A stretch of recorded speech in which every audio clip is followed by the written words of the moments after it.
Bonjour, mon nom est Olivier de Scuter, je suis le rapporteur spécial des Nations Unies sur le droit à l'alimentation et je voudrais vous saluer aujourd'hui et naturellement remercier les organisateurs de m'avoir permis d'intervenir à votre importante rencontre sur l'avenir de la pêche en Afrique de l'Ouest et sa contribution à la sécurité alimentaire.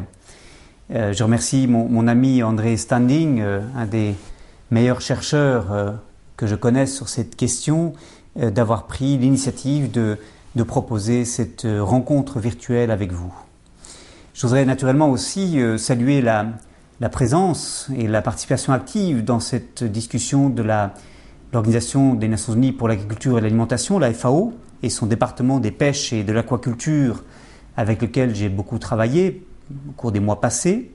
Et il est d'autant plus important que cette conférence, cette rencontre sur pêche et sécurité alimentaire se tienne en Côte d'Ivoire, que la CEDEAO, la communauté économique des États d'Afrique de l'Ouest, vient de lancer une nouvelle initiative, une initiative pour l'Afrique de l'Ouest sans fin, soutenue par l'Allemagne et la FAO, et progressivement, j'espère que la pêche pourra être intégrée à cet ambitieux programme de sécurité alimentaire pour la région de manière tout à fait visible et centrale.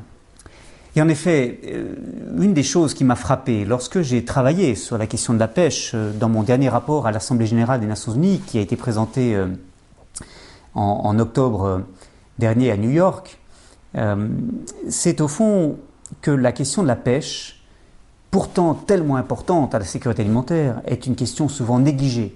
Et dans beaucoup de conférences internationales auxquelles je participe, on parle beaucoup d'agriculture, on parle un peu d'élevage et on ne parle pratiquement jamais de la pêche.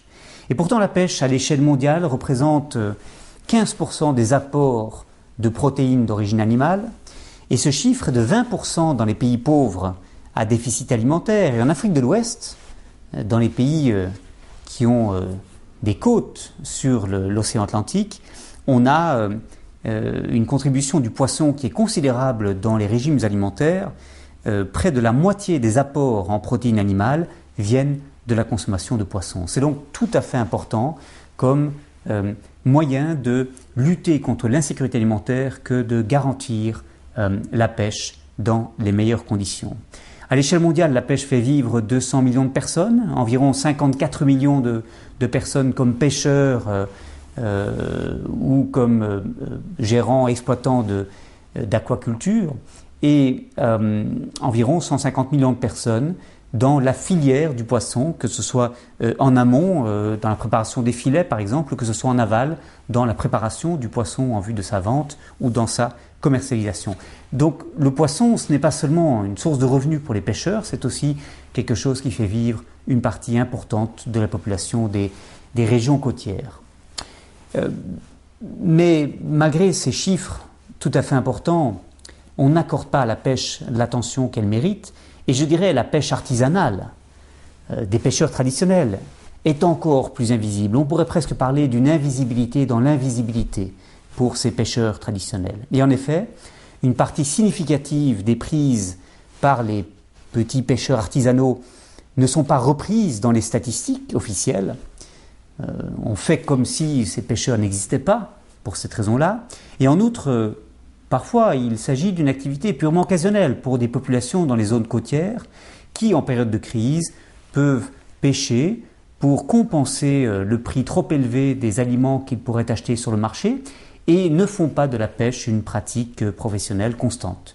Donc pour ces raisons-là, la pêche traditionnelle, la pêche artisanale est souvent oubliée des décideurs politiques et ça me paraît une erreur et c'est une erreur à laquelle mon rapport a voulu tenter de remédier. Mon rapport a voulu au fond rendre visible ce qui est invisible, replacer la pêche au centre des stratégies de sécurité alimentaire et faire des recommandations au gouvernement pour qu'ils aillent vers une gestion de ce secteur qui respecte 3 exigences. Et ce sont ces 3 paramètres que j'ai mis en avant dans mon rapport.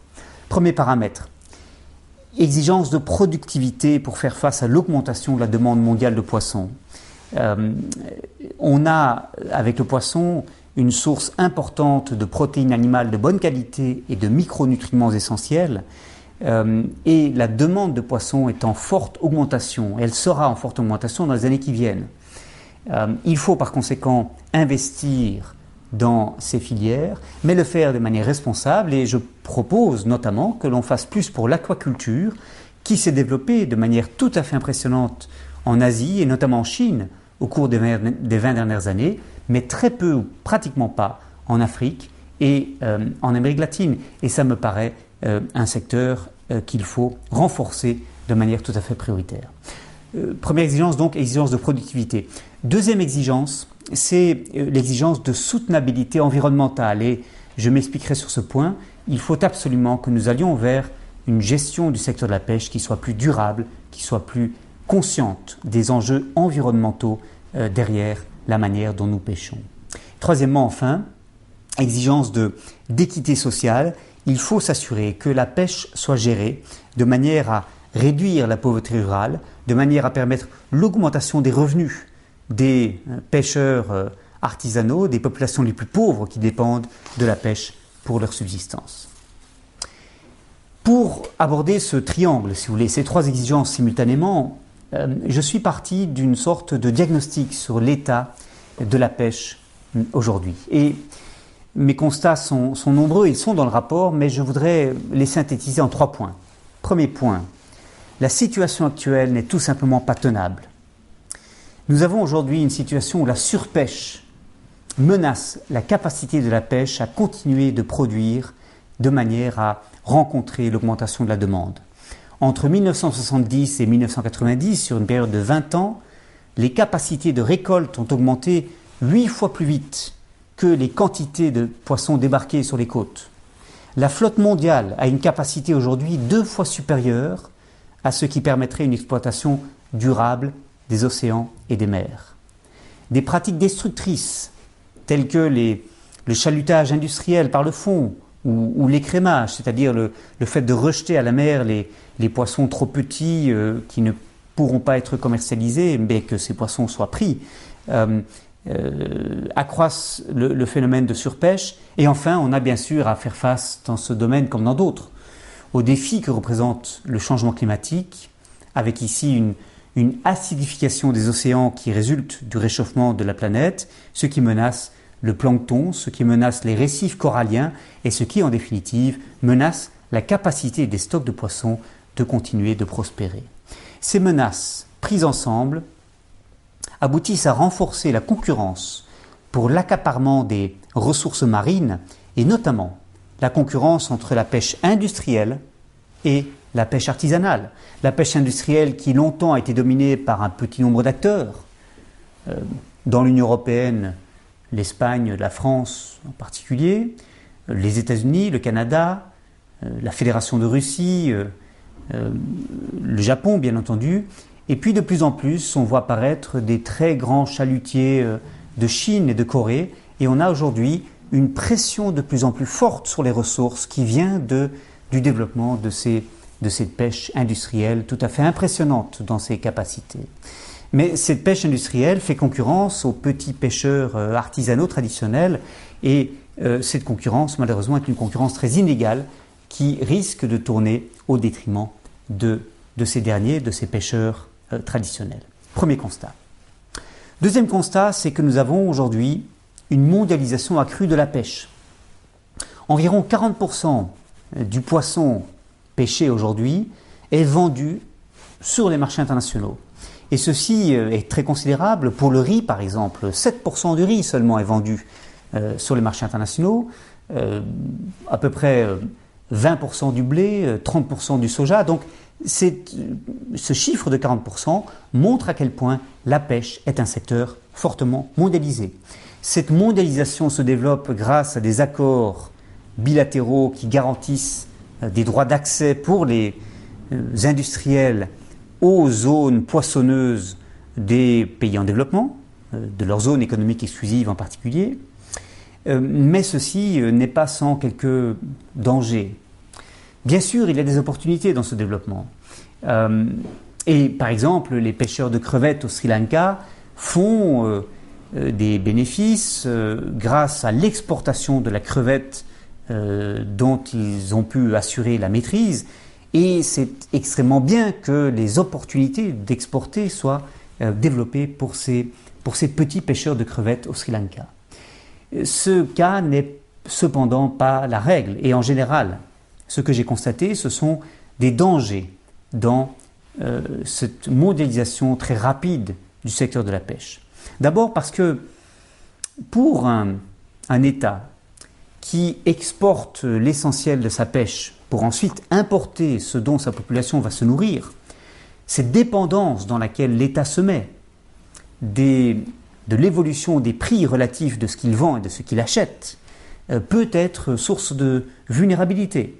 Le Mozambique, par exemple, est un pays qui a augmenté ses exportations de manière tout à fait considérable au cours des années récentes, augmenté aussi ses importations et s'est retrouvé dans le passé récent dans une situation où sa facture alimentaire a augmenté bien plus vite que ses recettes d'exportation. Il faut éviter cette vulnérabilité qui est une source de préoccupation dans un contexte où les prix sont de plus en plus volatiles.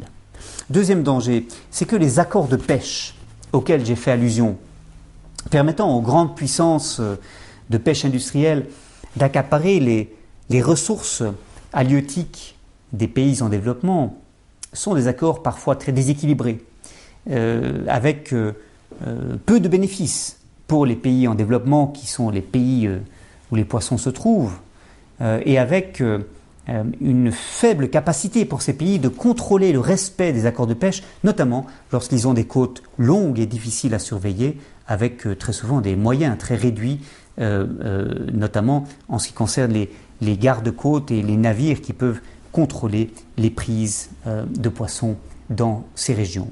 Et puis troisièmement, troisième danger dans cette mondialisation de la pêche, c'est qu'il y a un manque de transparence réelle dans l'utilisation des revenus, des redevances que les pays perçoivent pour l'exploitation des stocks dont ils ont la maîtrise, et ce qui d'ailleurs aujourd'hui conduit la Banque mondiale à proposer pour la pêche une initiative semblable à la Extractive Industry Transparency Initiative, l'initiative pour la transparence de l'industrie extractive, qui en fait vise à s'assurer que les gouvernements utilisent les revenus qu'ils perçoivent par l'exploitation des ressources dont ils disposent pour le bénéfice de la population, pour la santé, l'éducation, des projets de développement. Et c'est au fond cette transparence qui aujourd'hui fait encore défaut dans l'utilisation des redevances des accords de pêche. Donc, pour toutes ces raisons, la mondialisation de la pêche, qui peut être dans certains cas bénéfique aux populations des pays exportateurs, très souvent ne marche pas pour elle et devrait être extrêmement étroitement surveillée. Troisième constat auquel j'ai abouti, c'est que la pêche artisanale traditionnelle fait face aujourd'hui à des menaces spécifiques et mérite d'être mieux protégée, compte tenu de son importance pour la sécurité alimentaire locale et compte tenu des services tout à fait réels qu'elle apporte aux populations côtières. Alors, quelles sont les menaces qui pèsent sur la pêche traditionnelle, artisanale ? J'en vois peut-être 4 principalement. D'abord, une concurrence avec la pêche industrielle qui est devenue tout à fait difficile à soutenir. On voit notamment des grands chalutiers industriels parfois pénétrer dans des zones réservées pour les pêcheurs locaux, ce qui est problématique et difficile malheureusement à contrôler de manière efficace. Deuxièmement, on a des projets de développement qui menacent l'accès aux zones côtières, aux zones de pêche des pêcheurs traditionnels. Et c'est la raison pour laquelle, par exemple, les directives volontaires sur la gouvernance responsable des régimes fonciers applicables aux terres, aux pêches et aux forêts, dans un contexte de sécurité alimentaire nationale, ces directives volontaires adoptées par le Comité de la sécurité alimentaire mondiale à Rome en mai 2012 sont tout à fait importantes. Ces directives volontaires sur la gestion responsable, la gouvernance responsable des régimes fonciers applicables aux forêts, aux pêches aux terres, aux forêts et aux pêches sont un instrument tout à fait important. Ce sont des recommandations adressées aux États qui encouragent les États à gérer ces ressources pour le bénéfice des populations qui en dépendent. Et c'est notamment important pour les petits pêcheurs qui aujourd'hui sont victimes, comme beaucoup d'autres, de l'accaparement de terres, de la spéculation sur les terres à laquelle on assiste. Troisième menace qui pèse sur les petits pêcheurs traditionnels, c'est la pollution des espaces marins et la dégradation des écosystèmes marins, forçant souvent les pêcheurs à aller pêcher toujours plus loin, ce qui coûte plus cher, notamment en carburant, et ce qui n'est pas soutenable du point de vue environnemental. Quatrièmement, on a aujourd'hui un développement de régimes fondés sur l'octroi de droits d'accès pour favoriser une gestion durable des ressources, c'est-à-dire le développement de systèmes de quotas, de droits de pêche, de licences, les terminologies varient de région à région, pour s'assurer que les pêcheurs ne pêchent pas trop et pour que les stocks soient préservés. Alors l'idée est bonne sur le papier ou en principe, mais en réalité ce système, fondé sur des licences, des quotas, risque de marginaliser les pêcheurs les plus pauvres, qui n'ont pas accès à ces quotas, qui ne peuvent pas se permettre de les acheter quand ces quotas sont mis en circulation sur le marché. Et ce système n'est pas de nature à permettre la pêche occasionnelle par les personnes qui recourent à la pêche comme moyen de subsistance en période de crise. Et c'est, je l'ai dit, parfois un moyen important pour les populations côtières de faire face à une augmentation des prix des denrées alimentaires sur les marchés. On a d'ailleurs des affaires portées devant les tribunaux qui parfois dénoncent l'incapacité pour les petits pêcheurs de bénéficier de ces systèmes de quotas de licence et parfois on a vu des juridictions intervenir pour protéger leurs droits.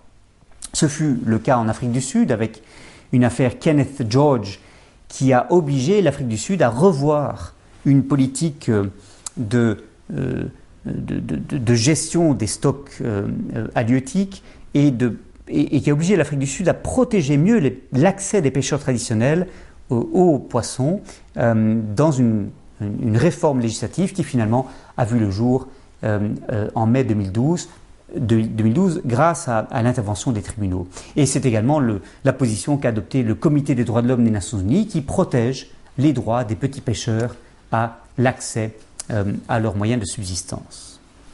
Alors voilà trois constats, au fond constat de menaces liées à la surpêche et à la soutenabilité environnementale de la pêche aujourd'hui, constat lié à la mondialisation accrue du secteur et constat troisièmement d'une marginalisation des pêcheurs artisanaux traditionnels qui m'inquiète personnellement tout à fait considérablement. Et ces trois constats appellent dans mon chef un certain nombre de recommandations que j'adresse au gouvernement.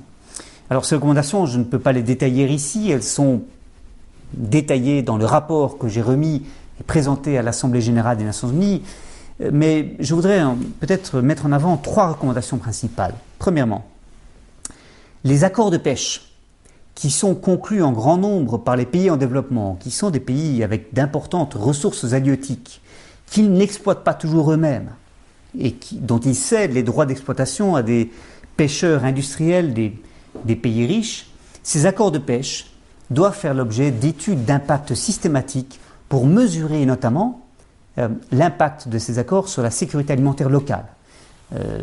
Il y a des méthodologies qui ont été développées pour permettre ces études d'impact et je parle de ces études d'impact dans le rapport que j'ai remis. Ma deuxième recommandation, c'est que nous protégions mieux les pêcheurs artisanaux dans les zones côtières et ceci notamment en leur garantissant des droits exclusifs sur certaines régions d'où seraient exclus les chalutiers industriels pour limiter cette mise en concurrence de ces acteurs. Ma troisième recommandation, c'est que nous allions vers une gestion plus participative de la pêche, que nous associons les populations riveraines, populations côtières et les pêcheurs à la définition des cadres législatifs et politiques pour la gestion des stocks, et ceci de manière à s'assurer que leurs besoins spécifiques soient pris en compte et que cette gestion soit véritablement durable. Plusieurs de ces recommandations concernent directement des initiatives en cours. Je pense bien entendu à l'initiative pour une Afrique de l'Ouest sans fin que la FAO, avec le soutien du gouvernement allemand, va commencer à développer avec la CEDEAO, la Communauté économique des États d'Afrique de l'Ouest, mais je pense aussi à la très importante initiative qui a été prise par le comité des pêches de la FAO de développer des directives internationales pour garantir les pêches artisanales durables. Et ces directives joueront un rôle très important dans l'orientation qu'elles donneront au gouvernement pour permettre au fond une politique de pêche qui soit plus attentive aux besoins spécifiques de ces pêcheurs traditionnels dont j'ai dit l'invisibilité dont ils souffraient jusqu'à présent. Voilà, j'espère que ces remarques seront utiles à vos débats et que ces remarques vous inciteront à vous pencher sur le rapport que j'ai remis à l'Assemblée générale des Nations unies sur ces questions. Et je voudrais une fois de plus remercier les organisateurs de cet événement de leur invitation à y prendre la parole et je vous souhaite plein succès dans vos travaux. Je vous remercie.